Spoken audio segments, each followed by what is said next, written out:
বিশেষ প্রতিবেদন। কামারপাড়া হাই স্কুলের শিক্ষার্থীদের বিক্ষোভ, এক দফায় এক দাবি। কামারপাড়া, 11 আগস্ট আজ কামারপাড়া হাই স্কুলের শিক্ষার্থীরা আজ সকাল থেকে স্কুল প্রাঙ্গণে বিক্ষোভ শুরু করেছে। তাদের একমাত্র দাবি, অধ্যক্ষ খুরশিদ সাহার পদত্যাগ এবং স্কুলের শিক্ষক মণ্ডলীর 2 সদস্য হারুন খান ও ফারুক খানের অসামাজিক কার্যকলাপের বিরুদ্ধে কঠোর ব্যবস্থা গ্রহণ। সকাল আনুমানিক 10 ঘটিকা থেকে শিক্ষার্থীরা বিক্ষোভ শুরু করে, যেখানে এলাকাবাসীও তাদের সমর্থনে যোগ দেয়। বিক্ষোভকারীরা দাবি করেন, স্কুলের শিক্ষার পরিবেশ অক্ষুণ্ণ রাখার জন্য এই 3 জনের বিরুদ্ধে ব্যবস্থা নেওয়া অত্যন্ত জরুরি।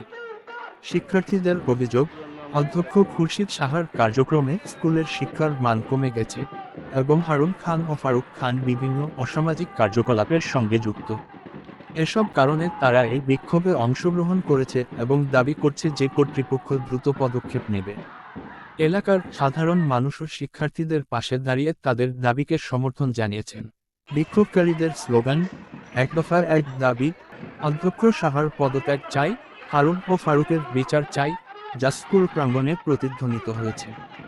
বিক্ষোভ চলমান অবস্থায় স্থানীয় প্রশাসন পরিস্থিতি নিয়ন্ত্রণে আনার চেষ্টা করছে।